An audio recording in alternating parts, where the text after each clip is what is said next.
डर मुझे भी लगा फासला देख कर, पर मैं बढ़ता गया रास्ता देख कर। दोस्तों, डर मुझे भी लगा फासला देख कर, पर मैं बढ़ता गया रास्ता देख कर। खुद बे खुद मेरे नज़दीक आती गई मेरी मंजिल मेरा हौसला देख कर। खुद बे खुद मेरे नज़दीक आती गई मेरी मंजिल मेरा हौसला देख कर। तो दोस्तों, अपनी मंजिल अपना फासला दोनों को देखिए। अगर फासला है तो भी मंजिल की ओर बढ़ते चलिए। आप अपनी मंजिल को अपने पास पाइए। एक दिन आपकी जो मंजिल है वो अपने आप आपके पास ज़रूर आएगी। आप सभी का मैं स्वागत करता हूं आपके अपने YouTube channel Kuchaman online classes में। दोस्तों, आज हम इस वीडियो के अंदर देखेंगे गणित शिक्षण विधियां। गणित की शिक्षण विधियां आज का हमारा टॉपिक रहेगा। संपूर्ण शिक्षण विधियां एक ही वीडियो के अंदर हम देखेंगे। आप देखते रहिए। ये वीडियो है वो आपके रीट हो, सी टेट हो या किसी भी राज्य की टेट हो, जैसे UP TET, MP TET, B TET, सभी की जो शिक्षण विधियां हैं गणित की, ये सभी भर्तियों के लिए बहुत ही इम्पोर्टेंट रहेगी। इसलिए आप ज़रूर वीडियो को अंत तक देखिए। और अभी तक अगर आपने चैनल को सब्सक्राइब नहीं किया है तो चैनल को ज़रूर सब्सक्राइब करें और सब्सक्राइब करने के बाद बेल आइकन दबाएं, जिससे आने वाले हर न्यू वीडियो की आपको जानकारी मिलती रहे। शुरू करते हैं आज का वीडियो। इससे पहले एक बार नीचे दिया गया लाइक का बटन ज़रूर दबा दें। दोस्तों, सबसे पहले हम पढ़ेंगे आगमन विधि, गणित शिक्षण की आगमन विधि। अब दोस्तों, आगमन विधि होती क्या है? आराम से पढ़िए, आराम से देखिए। नोट्स के माध्यम से ही पढ़ाया जा रहा है, आप आराम से नोट्स भी बना सकते हैं। तो देखते हैं दोस्तों, इस विधि में प्रत्यक्ष अनुभवों, उदाहरणों तथा प्रयोगों का अध्ययन कर नियम निकाले जाते हैं।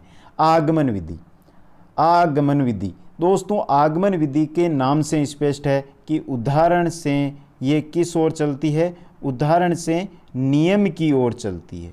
उदाहरण से नियम, पहले क्या दिए जाते हैं? उदाहरण दिए जाते हैं, अनुभव लिए जाते हैं, प्रयोग किए जाते हैं और उनका अध्ययन करके फिर क्या दिए जाते हैं? नियम दिए जाते हैं।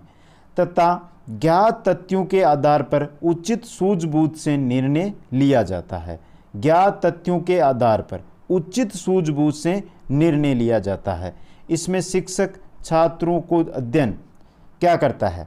जो शिक्षक होता है वो छात्रों का अध्ययन किस ओर करता है? देखिए दोस्तों, 3 लाइनें हैं, आराम से देखिए। पहली लाइन क्या है? प्रत्यक्ष से प्रमाण की ओर। प्रत्यक्ष से प्रमाण की ओर किस विधि में? आगमन विधि में। स्थूल से सूक्ष्म की ओर। स्थूल से सूक्ष्म की ओर कौन सी विधि है? आगमन विधि। विशिष्ट से सामान्य की ओर करवाते हैं। तो 3 बातें याद रखनी है आपको। आगमन विधि की 3 बातें कौन कौन सी? प्रत्यक्ष से प्रमाण, स्थूल से सूक्ष्म और विशिष्ट से सामान्य। ये 3 बातें आपको याद रखनी है। अब दोस्तों, आगमन विधि को हम याद कैसे रखें? तो दोस्तों ध्यान रखें, आगमन, आगमन का जो नाम है आपको इस प्रकार लिखा हुआ मिलेगा, आगमन, ये नाम है। तो दोस्तों इसका जो ये इतना सा उठाइए, उठा लिया आपने, ये इस प्रकार की आकृति बन रही है। इसके आगे अगर हम धारण लगा दें तो धारण क्या बन गया? उदाहरण। तो ये विधि उदाहरण से, अंत में क्या आ रहा है? न आ रहा है तो नियम। शुरू किससे हो रही है? उदाहरण से। खत्म किस पर हो रही है? नियम पर। तो ये विधि किस ओर चलती है? उदाहरण से नियम की ओर। अनुभव, उदाहरण तथा प्रयोगों के आधार पर इस विधि में नियम निकाले जाते हैं। आगे हम देखते हैं इस विधि के चरण, बहुत इंपॉर्टेंट है दोस्तों, ध्यान से देखते रहें। चरण, अब चरण कौन कौन से हैं? सर्वप्रथम हम एक उदाहरण प्रस्तुत करते हैं। इस विधि के अंदर हम सर्वप्रथम क्या करते हैं? एक उदाहरण होता है उसको प्रस्तुत करते हैं। उस उदाहरण का निरीक्षण किया जाता है। जो उदाहरण हम प्रस्तुत करते हैं उस उदाहरण को हम क्या करते हैं? निरीक्षण करते हैं, उस पर सर्वे करते हैं। उदाहरण के आधार पर एक नियम बनाया जाता है जिसे सामान्यीकरण कहा जाता है। आगे अब दोस्तों, उदाहरण पर हमने क्या किया? निरीक्षण किया और निरीक्षण करके उस उदाहरण के आधार पर हमने क्या बना लिया? नियम बना लिया। क्या बना लिया है? नियम। और नियम, इस नियम बनाने को ही क्या कहते हैं? इंपॉर्टेंट है, पूछा जा सकता है कि इस नियम बनाने को क्या कहा जाता है? तो दोस्तों इस नियम बनाने को कहा जाता है सामान्यीकरण। सामान्य नियम का परीक्षण करके उसका सत्यापन किया जाता है। जो नियम बनता है उसका परीक्षण करते हैं फिर, और उसका फिर सत्यापन करते हैं। तो इसके चरण क्या रहते हैं? सबसे पहले एक उदाहरण लेंगे, फिर उदाहरण का निरीक्षण करेंगे, निरीक्षण करके उस उदाहरण के आधार पर हम एक नियम बनाएंगे जिसे क्या कहेंगे? सामान्यीकरण। और उस सामान्य नियम का परीक्षण करके उस नियम का हम क्या करते हैं? सत्यापन करते हैं। ये होती है दोस्तों आगमन विधि का चरण। मंजिल यूं ही नहीं मिलती राहों की, मंजिल यूं ही नहीं मिलती राही को, जुनून सा दिल में जगाना पड़ता है, जुनून सा दिल में जगाना पड़ता है। पूछा चिड़िया से कि हौसला कैसे बनता है, तो बोली तिनका तिनका उठाना पड़ता है, तो बोली तिनका तिनका उठाना पड़ता है। तो दोस्तों तिनका तिनका उठाइए, जैसे मैंने यहाँ पे बोला है कि ये इंपॉर्टेंट है, पूछा जा सकता है एग्जाम में कैसे, कि उदाहरण के आधार पर नियम बनाया जाता है जिसे क्या कहा जाता है? सामान्यीकरण कहा जाता है। तिनका तिनका उठाइए, एक एक लाइन क्लियर कीजिए, अपने आप आपके हर क्वेश्चन क्लियर होते जाएंगे। आगे हम देखते हैं आगमन विधि के गुण। ध्यान से देखें, गुण से रिलेटेड क्वेश्चन हर बार पूछे जाते हैं। पहला क्या है? ये वैज्ञानिक विधि है। आगमन विधि है जो कौन सी, कैसी विधि है? वैज्ञानिक विधि है, जिससे बालकों में नवीन ज्ञान को खोजने का मौका उपलब्ध कराता है। जो आगमन विधि है एक वैज्ञानिक विधि है और ये विधि है बालकों के अंदर नवीन ज्ञान खोजने का एक मौका उपलब्ध कराती है। दोस्तों ज्ञात से अज्ञात की ओर, सरल से जटिल की ओर चलकर बालकों से मूर्त उदाहरणों से सामान्य नियम निकलवाए जाते हैं, जिससे बालकों में जिज्ञासा बनी रहती है। ये विधि होती है जो ज्ञात है, जो हमें पता है, उससे जो हमें पता नहीं है उस दिशा में चलती है। जो सरल है, जो हमें सरल लगता है, उससे जो हमारे को कठिन लगता है उस दिशा में ये विधि चलती है। और मूर्त उदाहरण दिए जाते हैं, उनके आधार पर नियम निकलवाए जाते हैं, जिससे क्या होता है कि बालकों में जिज्ञासा बनी रहती है। स्वयं से अधिगम करने के कारण अधिगम अधिक स्थायी रहता है। अगर हम किसी विधि का स्वयं से अधिगम स्वयं पर लागू करेंगे तो वो अधिगम क्या होता है? अधिक स्थायी रहता है, और यही आगमन विधि में किया जाता है। दोस्तों नेक्स्ट नियम क्या है? 4 नंबर नियम है, बालक स्वयं ही समस्या का निवारण अपने विश्लेषण से प्राप्त करते हैं, जिससे उनका अधिगम स्थायी रहता है। क्या है कि जो बालक होते हैं वो स्वयं ही समस्या का निवारण करते हैं। जो समस्या है उसका निवारण स्वयं बालक करेंगे। कैसे करेंगे? अपने विश्लेषण से। अगर कोई भी समस्या है उसका निवारण, उसका समाधान आप अपने अनुभव से करोगे तो वो आप कभी भूलोगे नहीं। याद कर लो, अगर आप लिख के कोई चीज़ है उसको आप 10 पेजों में लिखते हैं, फिर जाके उसका आपको सॉल्यूशन मिला है। मैथ का ही सवाल ले लो कोई, आपने अगर आंसर की देख ली और टिक लगा लिया तो आपको कभी याद नहीं रहेगा। अगर आपने उस क्वेश्चन को 10 बार सोल्व किया और फिर आपको जाकर उसका आंसर मिला तो वो आपका ज्ञान है, वो आप कभी भूलोगे नहीं। जब भी वो क्वेश्चन आपके सामने आएगा आपको पूरा का पूरा सॉल्यूशन उसका दिमाग में रहेगा। व्यवहारिक और जीवन में लाभप्रद विधि है। ये विधि है जो कैसी है? व्यवहारिक व जीवन में लाभप्रद विधि है। आगे हम देखते हैं आगमन विधि के दोष। अब दोस्त क्या क्या है, ध्यान से देखते रहे। अभी तक वीडियो को लाइक नहीं किया तो नीचे दिया गया जो बटन है लाइक का, उसको दबाकर वीडियो को लाइक कर दे। दोस्तों समय अधिक लगता है, सही है दोस्तों, बात सही है, समय अधिक लगेगा। अब आप खुद पे नियम, खुद पे उदाहरण लोगे, उदाहरण लेके फिर नियम बनाओगे तो समय अधिक लगेगा। अगर आपके पास नियम है तो नियम लगाया आंसर आ जाएगा, जबकि आपको उदाहरण लेने हैं, उदाहरण से आपको नियम बनाने हैं और फिर नियम का स्पष्टीकरण करना है तो समय तो अधिक लगता है। अधिक परिश्रम और सूझ की आवश्यकता रहती है, सही बात है। अधिक परिश्रम, समय अधिक लगेगा तो परिश्रम अधिक होगा। अब सूझ कैसे? सूझ है कि आपके पास उदाहरण तो है, अब आप उससे नियम कैसे बना सकते हो। अगर आपके पास सूझ है तो ही आप नियम बना सकते हो, सूझ नहीं है तो आप नियम नहीं बना सकते हो। एक तरह से अपूर्ण विधि है, क्योंकि खोजे गए नियमों या तथ्यों की जांच के लिए निगमन विधि की जरूरत होती है, सही बात है। अपूर्ण विधि है, कैसे है? इससे हमने कोई नियम बना लिया, कोई सा भी, अगर इससे हमने उदाहरण लेकर फिर उससे नियम बना लिया, लेकिन उसकी जांच करेंगे तो कौन सी विधि से करेंगे? निगमन विधि से। निगमन विधि मतलब पहले नियम फिर उदाहरण, उससे हम जांच करेंगे तो हो गई है पूर्ण विधि। चौथा है, बालक यदि किसी अशुद्ध नियम की प्राप्ति कर ले तो उसे सत्य को प्राप्त करने में अधिक श्रम व समय की जरूरत होती है। क्या कहा गया कि कोई भी बालक है जो आगमन विधि के द्वारा एक नियम बना रहा है, लेकिन वो नियम क्या बन गया, अशुद्ध बन गया। अशुद्ध नियम की प्राप्ति हो जाती है उसको, तो उसको सत्य बनाने के लिए उसको बहुत समय लगेगा, बहुत मेहनत लगेगी दोस्तों, लगेगी। अगली विधि, नेक्स्ट विधि है दोस्तों हमारी निगमन विधि। ध्यान से पढ़ें, नेक्स्ट विधि है निगमन विधि। आगमन विधि आपको समझ में आ गई होगी, उदाहरण से नियम की ओर। नेक्स्ट विधि निगमन विधि। इस विधि में पहले से स्थापित नियमों व सूत्रों का प्रयोग करके अध्यापक छात्रों को समस्या का समाधान करना सिखाते हैं। सिंपल सी चीज़ है। निगमन क्या दिया हुआ आपको, निगमन। नाम से कैसे पता करोगी विधि, निगमन दिया हुआ है। क्या दिया हुआ है, नी से क्या बनेगा, नियम। अगर नियम पहले आ गया तो आगे क्या बचेगा दोस्तों, उदाहरण ही बचेगा। क्या बचेगा, उदाहरण। तो किधर चलती है, नियम से उदाहरण की ओर। पहली लाइन आ गई हमारी, नियम से उदाहरण की ओर चलती है। इस विधि में क्या होता है कि जो नियम होते हैं, जो सूत्र होते हैं, वो पहले से रहते हैं, बस आपको उनको प्रयोग करना है और प्रयोग करके आपको जो समस्या है उसका समाधान करना रहता है। सामान्य से विशिष्ट की ओर, सूक्ष्म से स्थूल की ओर, प्रमाण से प्रत्यक्ष की ओर चलती है। अब दोस्तों याद कैसे रखना है, जो आगमन विधि है उसकी एकदम उल्टी विधि है निगमन विधि। वो चलती थी उदाहरण से नियम की ओर, ये चलती है नियम से उदाहरण की ओर। वो चलती थी विशिष्ट से सामान्य की ओर, ये चलती है सामान्य से विशिष्ट की ओर। वो चलती थी सूक्ष्म से स्थूल से सूक्ष्म की ओर, ये चलती है सूक्ष्म से स्थूल की ओर। वो चलती थी प्रत्यक्ष से प्रमाण की ओर, ये चलती है प्रमाण से प्रत्यक्ष की ओर। हो गई एकदम उल्टी विधि। तो आगमन विधि और निगमन विधि दोनों आपस में उल्टी, यानी कि दोनों उल्टी विधियां हैं। नेक्स्ट है गुण। निगमन विधि के अंदर आगे देखते हैं हम गुणों के बारे में। निगमन विधि के गुण क्या क्या है। पहला गुण, ये एक सरल और सुविधाजनक विधि है। क्या है, ये सरल है और एक सुविधाजनक विधि है।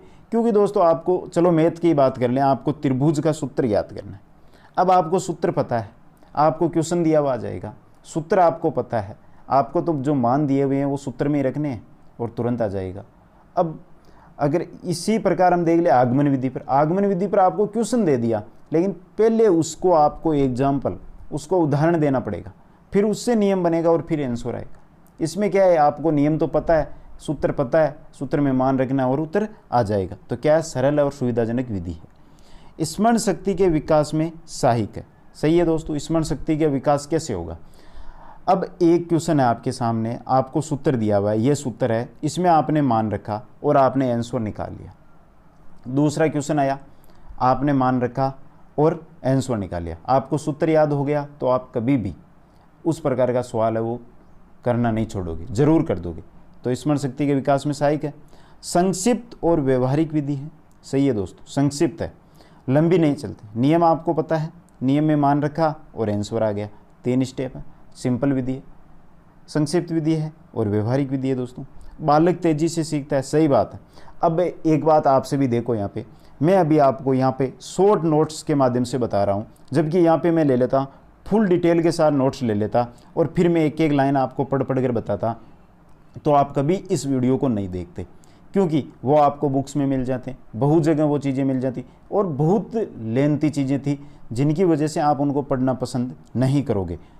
और जबकि मैं यहाँ पे आज शॉर्ट बातें लिख रहा हूँ, छोटी छोटी बातें लिख रहा हूँ, तो आप इनको जल्दी पढ़ोगे और जल्दी पढ़ोगे। अगर आपने इनको पढ़ने का मन बना लिया तो आपको ये जल्दी याद होगी नहीं दोस्तों, होगी दोस्तों।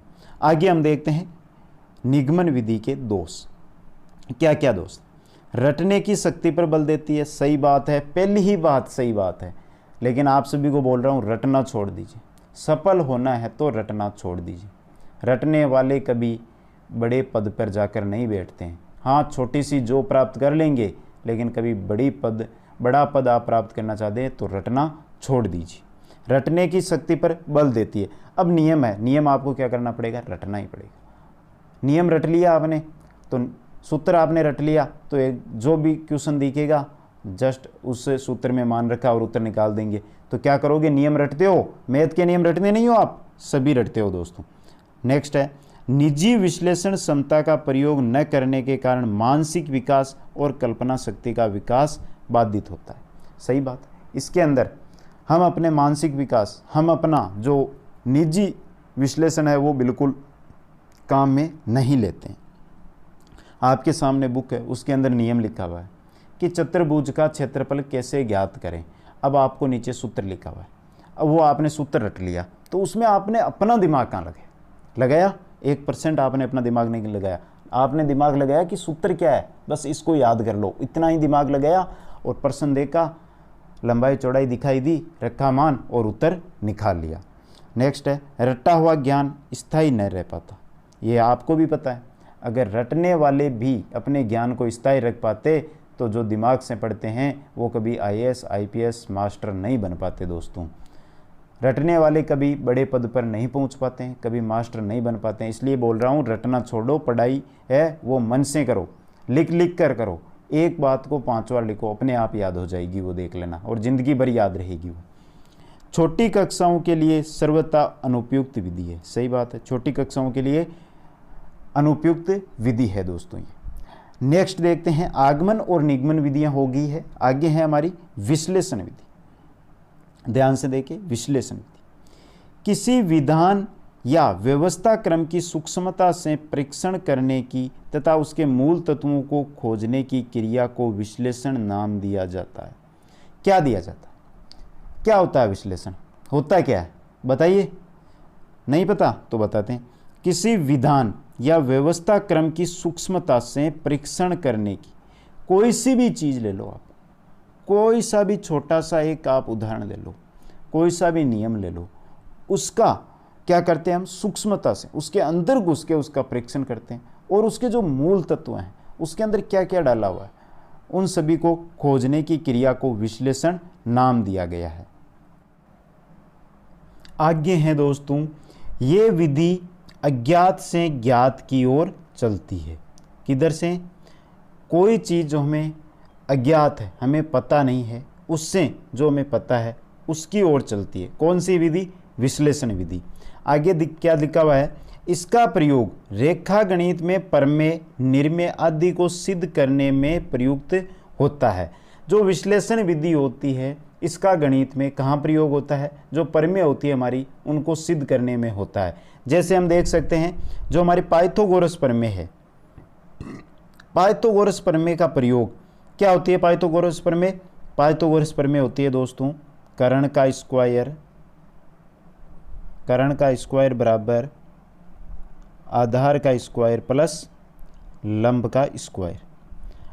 अब दोस्तों इससे जो विश्लेषण विधि है इसके द्वारा हम क्या कर सकते हैं, ये जो हमारी प्रमेय है इसको सिद्ध कर सकते हैं कि ये सही है या गलत है, इसको हम सिद्ध कर सकते हैं। आगे हम देखते हैं विश्लेषण विधि के गुण। ध्यान से देखें, इंपॉर्टेंट है ये विधि। ये एक मनोवैज्ञानिक विधि है जो बालकों में जिज्ञासा उत्पन्न कर उनमें अध्ययन के प्रति रुचि उत्पन्न करती है। जो हमारी विश्लेषण विधि है कैसी है, एक मनोवैज्ञानिक विधि है, बालकों में जिज्ञासा उत्पन्न करती है और जिज्ञासा उत्पन्न होने के कारण बालक होते हैं वो अध्ययन के प्रति क्या करते हैं, अध्ययन के प्रति उनमें रुचि उत्पन्न होती है। स्वयं समस्या का समाधान करने, हल खोजने पर बल देती है। कैसे कि आपको बोल दिया कि जो पाइथागोरस प्रमेय है उसके अनुसार आपको सिद्ध करना है कि पाइथागोरस प्रमेय सही है, तो आप उसको सिद्ध कर सकते हैं दोस्तों, आराम से कर सकते हो। कर्ण स्क्वायर बराबर आधार स्क्वायर प्लस लंब स्क्वायर, इसको आप आराम से सिद्ध कर सकते हो कि यह सही है या गलत है। तो क्या है, स्वयं समस्या का समाधान करने व हल खोजने पर यह विधि बल देती है। आगे क्या है दोस्तों, आगे है कि अन्वेषण क्षमता अर्थात खोज करने की क्षमता का विकास होता है। सही बात है, खोज करने की क्षमता होती है। अब दूसरी बात छोड़ो, एक शॉर्ट चीज बताता हूँ। राजस्थान जी के आप याद नहीं रख पा रहे हो, या आपके मनोवैज्ञानिक है उनके नाम है, उनकी परिभाषाएं आप याद नहीं रख पा रहे हो। अब क्या है कि अगर उनकी आपने ट्रिक बना ली, क्या बना ली, ट्रिक, आपने खुद ने दिमाग लगाया, खुद ने खोज की, एक ट्रिक की खोज की और ट्रिक से आपको वो परिभाषा याद हो जाती है, किस मनोवैज्ञानिक है और किसने ये परिभाषा और क्या परिभाषा दी, आपको अगर याद रह जाती है तो वो क्या आपकी होगी, खोज। यही जो आपकी विश्लेषण विधि है, इसी सिस्टम पे ये चलती है। अन्वेषण क्षमता और खोज करने की क्षमता का विकास होता है, स्थायी ज्ञान उत्पन्न होता है। जो ज्ञान होता है वो कैसा होता है, स्थायी रहता है। आगे देखते हैं दोष।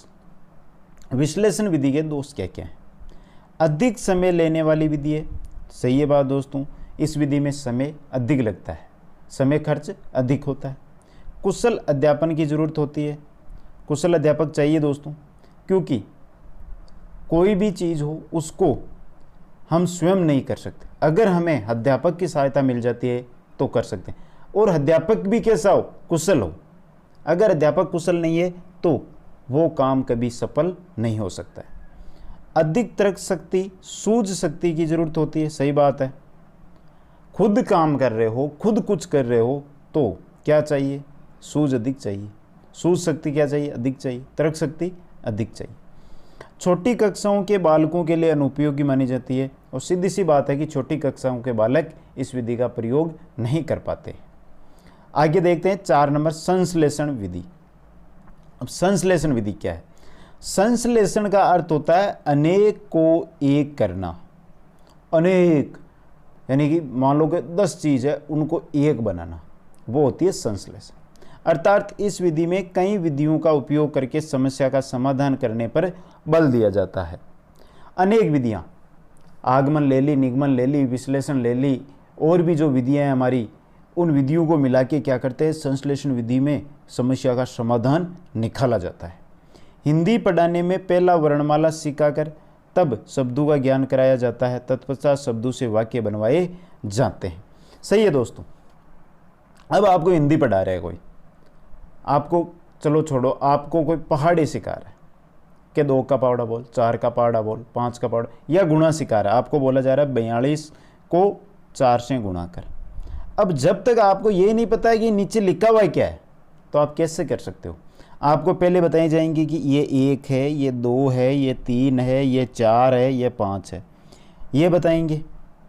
फिर बताएंगे कि गुणा का मतलब क्या होता है, गुणा कैसे किया जाता है। गुणा किया जाता है कि आपको बोला जाए कि 2 को 4 से गुणा करें, तो क्या करना है कि आपको जो 4 है इनको 2 बार लिख दो, 4 + 4, ये होता है गुणा। अगर 3 से करना है 4 को तो 3 बार लिख दो प्लस में, ये गुणा होता है। गुणा समझाया जाएगा और फिर जाकर उसको बोला जाएगा कि 42 को 4 से गुणा कर, तो वो गुणा कर देगा दोस्तों। आगे संश्लेषण विधि के गुण देखते हैं, क्या क्या गुण है इसके। ज्ञात से अज्ञात की ओर ले जाती है, सही बात है, ज्ञात से अज्ञात की ओर जाती है। ज्ञात नियमों का प्रयोग करके अज्ञात परिणाम की प्राप्ति की जाती है, सही बात है। ज्ञात नियम, जो नियम ज्ञात है उनका प्रयोग करके अज्ञात परिणामों की प्राप्ति की जा सकती है। उदाहरण दिया हुआ है, एक वर्त की त्रिज्या है 9 सेमी। क्या है, 9 सेमी। वर्त का क्षेत्रफल क्या होगा। अब अगर दोस्तों वर्त का अगर आपको सूत्र पता है तो आप वर्त का क्षेत्रफल निकाल सकते हो, नहीं तो आप कभी नहीं निकाल सकते। अगर आपको पता है कि πr² होता है वर्त का क्षेत्रफल, तो आप r की जगह 9 रख दोगे और जो क्षेत्रफल है वर्त का, वो अज्ञात है आपके सामने क्षेत्रफल, वो आप पता कर सकते हो, जबकि त्रिज्या आपके पास है नहीं, ये बात है। नेक्स्ट है सरल और सुविधाजनक विधि मानी जाती है। ये विधि कैसी मानी जाती है, सरल मानी जाती है और सुविधाजनक विधि मानी जाती है। समस्या का समाधान तीव्रता से संभव हुए, सही है दोस्तों।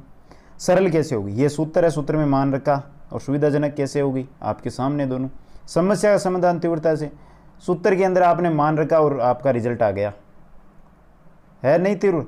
नेक्स्ट है स्मरण शक्ति के विकास में सहयोग करती है, सही बात है, स्मरण शक्ति का विकास होगा इससे। नेक्स्ट है ज़्यादातर गणितीय समस्याओं का समाधान इसी विधि के उपयोग से किया जाता है। जो गणितीय समस्या, गणितीय जो प्रश्न होते हैं उनका ज़्यादातर का समाधान है इसी विधि, संश्लेषण विधि के द्वारा किया जाता है। दोष, क्या दोष है, संश्लेषण विधि के दोष क्या क्या है वो देख लेते हैं। पहला दोष है रटने की प्रवृत्ति पर जोर देती है। और दोस्तों जो विधि है नियम पर आधारित होगी वो विधि रटने पर जोर देगी। जैसे निगमन विधि थी, नियम पहले था, उदाहरण फिर आया था, तो जोर किस पे दे रही थी, रटने पर। जिससे अन्वेषण क्षमता के विकास का मौका उपलब्ध नहीं होता है। हमारा मानसिक विकास, हम अपने मानसिक विकास को गति नहीं दे सकते। रटने को गति देंगे, हमारे मानसिक विकास को कभी गति नहीं देंगे। नवीन ज्ञान तार्किक क्षमता व चिंतन रहित विधि है, अर्थात इनके विकास में सहयोग नहीं करती है। अर्जित ज्ञान अस्थायी होता है, अर्थात जब तक सूत्र याद है तभी तक समस्या का हल निकाला जा सकता है। अर्जित ज्ञान, जब तक सूत्र याद तब तक हल, जब सूत्र भूल गए तो उत्तर भी नहीं निकलेगा। छोटे बालकों में चिंतन शक्ति का ह्रास करती है। छोटे बालकों में चिंतन शक्ति का ये विधि क्या करती है? ह्रास करती है। और इंपॉर्टेंट है, पूछा जा सकता है कौन सी विधि है जो छोटे बालकों में चिंतन शक्ति का ह्रास करती है? संश्लेषण विधि। आगे देखते हैं प्रयोगशाला विधि। बहुत इंपॉर्टेंट, बहुत रीड के लिए इंपॉर्टेंट है दोस्तों, ध्यान से देख। इस विधि के प्रयोग के लिए हमें एक प्रयोगशाला की जरूरत होती है जिससे हम समस्याओं को यांत्रिक तरीकों से हल करते हैं। सही है दोस्तों। पाइथागोरस प्रमेय को प्रयोगशाला में सिद्ध करना, जिस प्रकार हम पाइथागोरस प्रमेय है उसको प्रयोगशाला में सिद्ध करें, उसी प्रकार जो प्रयोगशाला विधि है इसके अंदर हमें क्या चाहिए? एक प्रयोगशाला चाहिए। प्रयोगशाला के माध्यम से जो समस्या है उसको हम यांत्रिकी तरीके से हल करते हैं। कैसे? जैसे कि हमें दिया हुआ कि पाइथागोरस प्रमेय, उसको हम प्रयोगशाला के माध्यम से सिद्ध कर सकते हैं। गुण देख लेते हैं प्रयोगशाला विधि के। गुण है रुचिकर विधि है, सभी को पता है, प्रयोग करेंगे, प्रयोगशाला में जाएंगे, रुचिकर विधि रहेगी। अगर किसी भी चीज़ पर अगर हम प्रयोग करते हैं तो हमेशा वो रुचिकर रहता है। कोई सी भी चीज़ का ले लो, स्थायी अधिगम का स्रोत, सही है। अगर हम प्रयोग करके कोई काम करेंगे तो हमेशा स्थायी रहेगा। तर्क क्षमता निगमन क्षमता का विकास होता है। तर्क क्षमता और निगमन क्षमता उसका विकास होता है। रचनात्मकता का विकास होता है। आगे देख लेते हैं प्रयोगशाला विधि के दोष। क्या क्या दोष है? पहला दोष है खर्चीली विधि है। सही बात है दोस्तों, प्रयोगशाला है, खर्चा लगेगा। विधि कैसी है? खर्चीली है। नाम से प्रयोगशाला स्थापित करने में बहुत रुपए लगते हैं, तो खर्चीली है। कम संख्या वाली कक्षा के लिए उपयोग में लाई जा सकती है। अगर किसी कक्षा में अधिक बालक है तो वहाँ पर प्रयोगशाला विधि उपयोगी नहीं है। एक बच्चा प्रयोग नहीं कर सकता, जबकि कम संख्या है छात्रों की तो आराम से उपयोगी है। छोटे उम्र के बच्चों में रुचि उत्पन्न नहीं कर पाती है, और छोटे बच्चे जो खेलने की उम्र है उनकी, वो कभी प्रयोगशाला में रुचि नहीं लेंगे, तो उनके लिए उनमें ये रुचि उत्पन्न नहीं कर पाती। नेक्स्ट है दोस्तों अनुसंधान विधि। नाम असाधन है जबकि अनुसंधान विधि है। बोधपूर्वक किए गए प्रयत्न से तथ्यों को संकलित करके सूक्ष्मग्राही तथा विवेचक बुद्धि से उसका अवलोकन या विश्लेषण करके नए तथ्य या सिद्धांतों की खोज करना ही अनुसंधान विधि है। पूरी परिभाषा अगर पढ़ ली तो इसके गुण, इसके दोष, इसका चरण, ये कैसे करती है काम पता चल जाएगा। ध्यान से पढ़े। बोधपूर्वक किए गए प्रयत्नों से, बोधपूर्वक दिमाग से किए गए प्रयत्नों से तथ्यों को संकलित करके, जो तथ्य है उनको आपको संकलित करना है। सूक्ष्मग्राही तथा विवेचक बुद्धि से उसका अवलोकन करना है। पहले क्या करना है? अपने दिमाग से काम करना है, फिर जो तथ्य है उनको एकत्रित करना है, फिर सूक्ष्मग्राही व विवेचक बुद्धि से उनका अवलोकन, उनका क्या करना है? अवलोकन या विश्लेषण करना है, करके नए तथ्य तथा सिद्धांतों की खोज करना। नए तथ्य तथा सिद्धांतों की खोज करना ही क्या है? अनुसंधान विधि है। अपना दिमाग लगाइए, तथ्यों का संकलन कीजिए, उनका अवलोकन कीजिए और अवलोकन करके नए तथ्य और सिद्धांत लाइए, यही अनुसंधान विधि है दोस्तों। नेक्स्ट है समस्या समाधान विधि। क्वेश्चन बहुत कम पूछे जाते हैं इनसे, जिस प्रकार क्वेश्चन पूछे जाते हैं उतनी ही डिटेल ली है दोस्तों, बस याद रख लें इतनी। किसी समस्या का समाधान या हल प्राप्त करने के लिए क्रमबद्ध तरीके से किसी सामान्य विधि या तदर्थ विधि का प्रयोग करना पड़ता है। समस्या समाधान अधिगम के अंतर्गत जीवन में आने वाली नवीन समस्याओं के तरीकों का हल निकालना संभव होता है। अब ये विधि क्या होती है? किसी समस्या का हमें समाधान करना है, नाम ही क्या? समस्या का समाधान, समस्या समाधान विधि। किसी कोई भी समस्या उसका हमें समाधान करना है या उसका हल प्राप्त करना है, तो उसको क्या करना है? क्रमबद्ध तरीके से सामान्य विधि या तदर्थ विधि का प्रयोग करना पड़ता है। और समस्या समाधान विधि के अंतर्गत हम क्या करते हैं? कोई भी जो विधि है, सामान्य विधि, उसका प्रयोग करते हैं। इसके अंतर्गत जीवन में आने वाली नवीन समस्याओं के तरीकों का हल निकालना संभव होता है। और इस विधि में क्या किया जाता है? जो जीवन के अंदर समस्याएं आती है उनका हल निकाला जाता है। नेक्स्ट है प्रयोजन विधि। अब प्रयोजन विधि देख लेते हैं दोस्तों। इस विधि में किसी भी समस्या के समाधान के लिए छात्र स्वयं किसी भी समस्या का समाधान अपनी स्वाभाविक तर्क शक्ति के द्वारा जानकारी प्राप्त करता है तथा उससे अपने व्यवहार में परिवर्तन करके समस्या का हल खोजता है। प्रयोजन विधि, इस विधि में क्या करते हैं कि किसी भी समस्या के समाधान के लिए छात्र होता है वो स्वयं कोई भी जो समस्या है उनकी वो अपनी स्वाभाविक तर्क शक्ति के द्वारा जानकारी प्राप्त करके और अपने व्यवहार में परिवर्तन करके उस समस्या का समाधान निकालता है। इस विधि में समस्या को हल खोजने के लिए प्रयोजनपूर्ण कार्य किए जाते हैं। नेक्स्ट विधि है हमारी व्याख्यान विधि। 10 विधियां हैं दोस्तों इसके अंदर। सेकंड लास्ट विधि है व्याख्यान विधि। यह विधि शिक्षण की सबसे प्रचलित विधि है। व्याख्यान विधि शिक्षण की सबसे प्रचलित विधि है।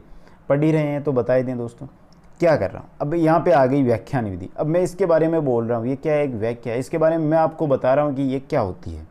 इसमें एक कुशल अध्यापक अपने व्याख्यान द्वारा पूरी कक्षा या एक समूह को उनकी समस्या के समाधान की विधि से परिचित कराता है। व्याख्यान विधि, अब आपको व्याख्यान का मैं सीधा सा शॉर्ट सा बता दूं। एक कुशल अध्यापक है।